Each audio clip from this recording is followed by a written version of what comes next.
Kek TV KPM. Baik, untuk segmen seterusnya kita masih lagi menerangkan tentang al-jumlah al-fi'liyah wal jumlah al-ismiyah. Kalau tadi kita dalam mengenal pasti tahdid jumlah fi'liyah dan jumlah al-ismiyah. Dan kemudian kita akan masuk pula kepada tamyiz, bagaimana untuk membezakan jumlah fi'liyah dan jumlah al-ismiyah. Sama-sama kita lihat kepada skrin. Baik Ustaz.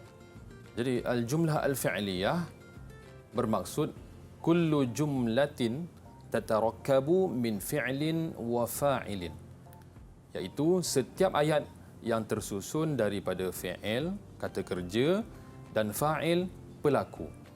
Jadi fi'il kita dah terangkan tadi, Syafiqah, awal-awal tadi maksud fi'il. Jadi apa pula yang dimaksudkan dengan fa'il? Okey.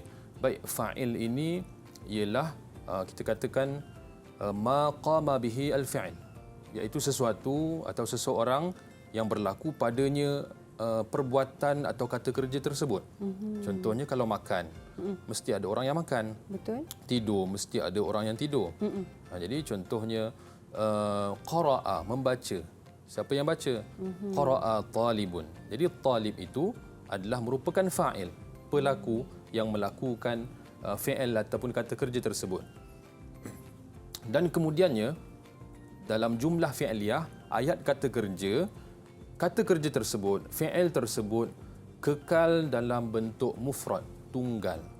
Sekalipun fa'il tadi mufrad, seorang, ataupun musanna, dua orang, ataupun jamak, ramai, tetap fi'il kata kerja tersebut kita kekalkan dalam bentuk mufrad, tunggal. Nanti kita akan lihat kepada contoh-contoh ayat selepas ini untuk kita lihat apa yang dimaksudkan dengan kalau al-jumlah al-fi'liyah, fi'ilnya, kata kerjanya mesti kekal dalam bentuk mufrad. Dan kemudiannya kata kerja iaitu fi'il hanya mengikut pelaku, fa'il, daripada aspek jantina sahaja, Syafiqah. Iaitu apa yang disebut jantina di sini? Muzakkar, kita katakan maskulin atau lelaki, ataupun muannas, feminin ataupun perempuan. Jadi kena ingat betul-betul yang ini. Kalau al-jumlah al-fi'liyah, ayat kata kerjanya hanya mengikut fa'il daripada aspek J sahaja. J. J itu maksudnya Ustaz? Jantina. Oh, jantina. Tapi kita boleh juga sebutlah kalau ayat kata kerja jumlah fi'liyah, Johor. Contoh kan, kalau kata kerja dulu ke awal, kita ingat J. Iaitu apa? Fa'il dia mesti sama dengan fi'il mesti sama dengan fa'il daripada aspek jantina sahaja. Baik. Muzakkar Baik, ataupun muannas. Baik, kita lihat pula al-jumlah al-ismiyah. Okey, jumlah fi'liyah masih lagi dalam jumlah al-fi'liyah. Okey, ini adalah contoh-contoh ayat. Boleh saudari Syafiqah sila iqra'i hadhil jumlah? Baik. Ustaz suruh saya baca. Saya pun ajak murid-murid di rumah pun. Jom sama-sama kita baca skrin yang Ustaz sharekan pada saat ini. Baik, yang pertama, khallata Hasanun as-sukar fil ma. Naam, sahih. Naam, sahih. Wa thaniyan, taduru as-sayyarah hawla ad-dawran. Sahih. Sahih. Wa thalithan, yamshi at-talibani bijanibil idarah. Sahih. Wa rabi'an, tusaa'idul muslimat al-qitta fawqa asy-syajarah. Ya, ahsanti. Alhamdulillah, Ustaz. Qira'atuki jayyidah. Alhamdulillah. Okey, taib. Khallata Hasanun as-sukar fil ma'. Iaitu Hasan mencampurkan gula ke dalam air. Okey. Kemudiannya taduru as-sayyarah hawla ad-dawran, kereta sedang berlegar-legar atau berpusing di roundabout. Bulatan ya. Okey. Kemudian yamshi at-taliban bijanibil idarah, iaitu dua orang pelajar sedang berjalan di tepi pejabat. Dan kemudiannya tusa'idul muslimat al-qitta fawqa asy-syajarah. Al-muslimat ni ramailah. Ramai perempuan-perempuan muslim sedang membantu seekor kucing yang berada di atas pokok.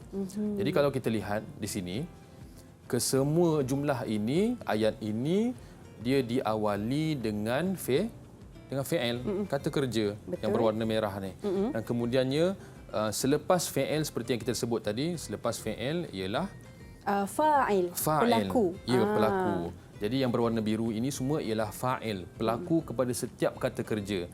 Contoh mencampurkan. Siapa yang mencampurkan? Hasan. taduru, berpusing. Apa yang berpusing tadi? As-sayyarah, kereta. Yamshi, berjalan. Siapa yang berjalan tadi? 2 orang pelajar lelaki. Dan kemudiannya membantu. Siapa yang membantu? Satu tim muslimat lah. Jadi di sini kita lihat kedudukannya mesti begini untuk membuat ayat jumlah fi'liyah. Ustaz, nak tanya sikit Ustaz. Ya, silakan. Yang ni ke yang kait taduru as-sayyarah? Kan as-sayyarah tu dikategorikan muannas. Ya, betul. Jadi taduru tu fa'il dia bersangkut paut jantina dia kan? Ya, betul. Jadi taduru, bukan kita guna yaduru. Ya, betul sahih. Ustaz? Betul. Jadi terima kasih kan tanya soalan yang begitu penting. Kita dah sebut tadi J, jantina. Jadi fa'il dan fa'il ini kalau kita lihat di sini, fa'il ini kekal dalam bentuk mufrad. Sekalipun fa'ilnya yang ini seorang, yang ini satu benda lah. Tapi yang ini 2 orang. Dan kemudian yang ini ramai.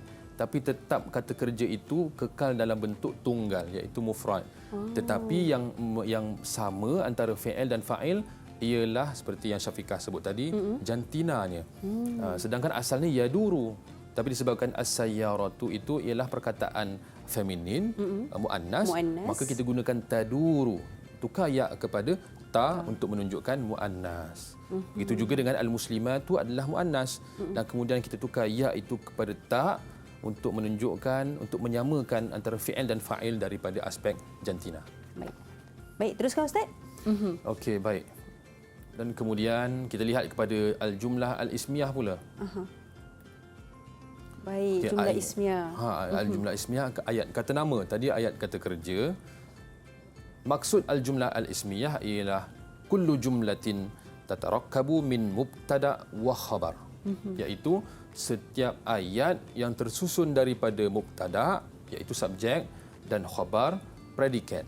Dia sama saya fikah, sama macam ayat bahasa Melayu atau ayat bahasa Inggeris kan, ada subjek, ada predikat kan. Jadi bahasa Arab juga begitu. Tetapi kita sebut subjek tadi sebagai mubtada' dan kemudiannya khabar sebagai predikat sebagai khabar. Okey, apa yang dimaksudkan dengan mubtada'? Mubtada' dimaksudkan dengan al-ismul marfu' waqa'a fi awwalil jumlah. Isim yang marfu' yang berada di awal jumlah, awal ayat. Dan kemudiannya khabar pula apa?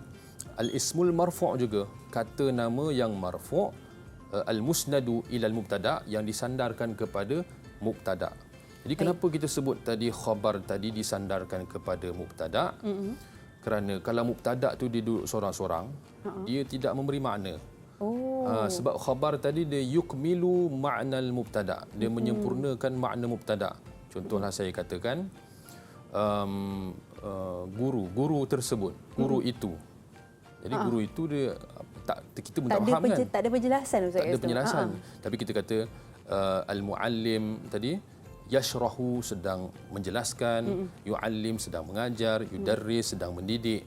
Jadi barulah dia menyempurnakan makna mubtada' tadi. Baik. Jadi, itu ialah fungsi khabar. Dan itulah dia al-jumlah al-ismiyah, iaitu ayat yang awal dia ada mubtada' subjek tadi dan kemudian selepas dia ada khabar yang menyempurnakan makna mubtada'. Baik, teruskan Ustaz. Okey, baik. Mubtada' mengikut khabar daripada aspek jantina. Dari aspek J tadi, sama ada muzakkar atau muannas, dan kemudian ia juga mengikut khabar daripada aspek bilangan. Bilangan iaitu mufrad, tunggal, ataupun musanna, 2, ataupun jamak, banyak, ramai. Jadi yang ini kita kena ingat, bila al-jumlah al-fi'liyah tadi dia hanya J, jantina sahaja. Kalau al-jumlah al-ismiyah, ayat kata nama, dia JB. Jadi mubtada' khabar itu dia mesti sama daripada aspek jantina dan juga bilangan. Baik Ustaz, jom kita tengok contoh Ustaz. Nak tahu ni. Kita lihat terus contoh. Yang ini Ustaz terus baca boleh? Baik, contoh ayat yang pertama, al-asadu haiwanun muftaris. Iaitu singa adalah seekor haiwan yang buas. Wal ardu mustadiratun. Bumi berputar. At-talibani yunaqishani 'anid dars. 2 orang pelajar tersebut sedang berbincang tentang pelajaran. Al-muallimatu ya'kulna fil mat'am. guru-guru perempuan tersebut sedang makan di kantin. Jadi agak-agaknya apa perbezaan dengan jumlah fi'liyah tadi? Kalau perbezaan kan Ustaz, Ustaz tanya tu kan, dengan jumlah fi'liyah, permulaan dia dengan kata kerja. Permulaan dengan fa'il. Lepas tu baru fa'il. Ya, tetapi jumlah ismiyah, permulaan dia adalah fa'il, lepas tu barulah fa'il. Jumlah ismiyah, permulaan dia adalah fa'il, mubtada', lepas tu barulah fa'il. Ataupun mubtada' dan khabar. Ya, betul. Ya Allah, itu aku. Tak begitu betul kan? Mubtada' dan juga khabar. Naam, sahih. Okey, kalau jumlah ismiyah tadi ialah permulaan dia mubtada' dan khabar. Dan kemudian mubtada' dan khabar tadi kalau kita lihat dekat sini sama tak dari segi JB, Syafiqah? Sama Ustaz. Ya kan? Kalau kita lihat di sini, bila dekat sini at-talibah ni mubtada'nya menunjukkan kepada musanna, maka khabar dia pun menunjukkan kepada muzakkar, jantina muzakkar, dan kemudiannya bilangan dia musanna. Musanna. Dua orang. Ya, dua orang. Dan kemudiannya bila kita lihat dekat sini sebagai contoh, mubtada'nya, subjeknya perempuan yang ramai, maka automatik khabarnya pun mesti sama, merujuk, kita menggunakan fi'il yang merujuk kepada perempuan yang ramai. Jadi itulah dia perbezaan di antara al-jumlah al-fi'liyah dan al-jumlah al-ismiyah. Baik, seterusnya Ustaz, kalau kita boleh lihat seterusnya. Baik. Okey, baik. Cuba Syafiqah lihat kepada teks ini. Al-an istakhrij al-jumlah al-ismiyah min hadzal nas. Okey, jom sama-sama kita murid-murid kita keluarkan jumlah ismiyah dan juga jumlah fi'liyah daripada petikan yang dikongsikan oleh Ustaz. Naam, jumlah fi'liyah. Petikannya panjang Ustaz. Okey, kalau saya tengok jumlah ismiyah yang saya boleh ambil kat sini, Al-Quranul Karim kalamullah. Sahih. Kenapa? Kenapa? Sebab dimulakan dengan mubtada' dan ada penjelasannya khabar. Ya, betul kan. Jelas kat sini dia mula dengan isim ayat tu kan. Maka jumlah ismiyah, isim itu menjadi mubtada'. Bagaimana pula mana satu al-jumlah al-fi'liyah di dalam nas ini? Al-jumlah al-fi'liyah yang saya boleh nampak daripada petikan ini adalah kejap Ustaz wa yas'idu binurihi fi ukhrahum. Naam. Kenapa? Sebab yas'idu itu sendiri dimulakan dengan fa'il. Ya, betul. Lepas tu adanya penerangan fa'il dan sebagainya. Ya, betul. Disebabkan sini jelas mula dengan fa'il, maka kita tahulah kita ayat ini pula adalah al-jumlah al-fi'liyah. Ahsanti, barakallahu fiik. Syukran Ustaz. Afwan. Boleh teruskan Ustaz? Boleh. Okey, ini mungkin lagi mencabar sikit. Istakhrij mungkin wahid min al-jumlah al-ismiyah, wahid min al-jumlah fi'liyah. Baik, daripada petikan ini laqad amarna rasul ismiyah khairukum man ta'allama al-Quran wa 'allamahu. Mumtazah. Betul, sebab khairukum itu isim kan? Baik. Ya, jadi itu adalah jumlah ismiyah. Bagaimana pula dengan jumlah fi'liyah? Kalau jumlah fi'liyah yang saya boleh nampak dekat sini Ustaz, nastahdira qulubana li fahmihi. Boleh ke Ustaz? Allah. Nastahdira itu adalah fi'il, betul? Betul, fi'il. Ya, jadi bolehlah ia menjadi jumlah fi'liyah sebab ia bermula dengan kata kerja, tahulah kita ia adalah merupakan jumlah fi'liyah. Didik TV KPM